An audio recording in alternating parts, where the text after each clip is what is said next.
Have you ever felt lonely?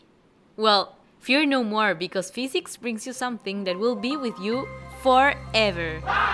That's right, my friend. And this is something that is closer to you than what you would expect. And no, I'm not talking about the deadline of that homework, but about neutrinos and the solar neutrino problem. Look at your thumbnail for one moment.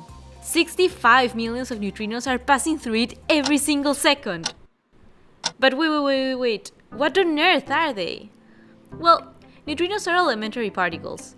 This means that you cannot divide them into smaller pieces. They are also electrically neutral, which means that they don't have an electric charge. They are very light and super fast, to the point that scientists thought for some time that they were massless and that they could travel at the speed of light. But this was completely wrong. They also hardly interact with anything. What can I say? They are very shy particles. Let's now take a quick look to the standard model of elementary particles. Here are our interesting friends, the neutrinos. But hey, there are 3 of them. Exactly! There are 3 types of neutrinos. The mu neutrino, the electron neutrino, and the tau neutrino. But there is something peculiar about them and their masses, which brings us to the big mystery that scientists try to solve for centuries, until one day they did.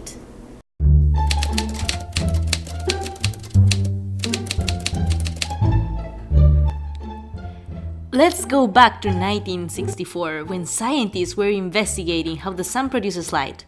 During the first half of the 20th century, scientists became convinced that the sun shines by converting, deep in its interior, 4 hydrogen nuclei into a helium nucleus, 2 anti-electrons, and 2 tiny and mysterious particles, the neutrinos.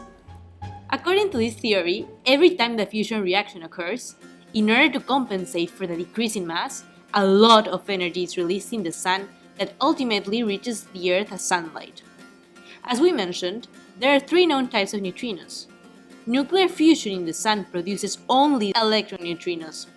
Because they interact so rarely, these neutrinos escape easily from the sun and bring direct information about the solar fusion reactions to us on Earth.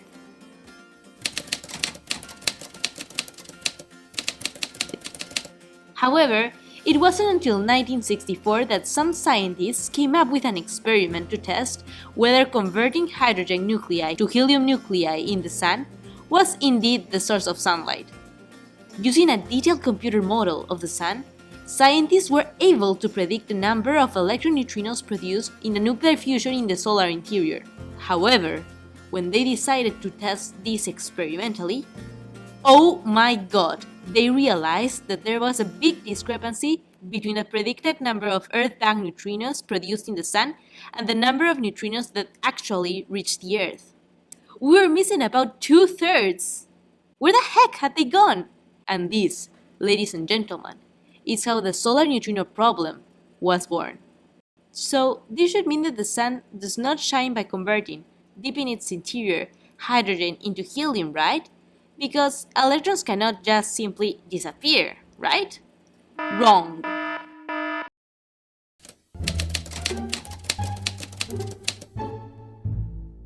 Think about it this way.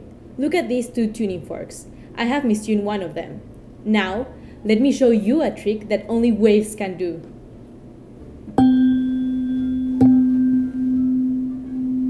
Can you hear that? Can you hear that wah wah wah? That coming and going of the sound? This oscillation happens because the sound waves of the 2 tuning forks interfere with each other. And something like this happens with our sneaky little particles, the neutrinos, when they travel freely through space. Let's take a look at the sun.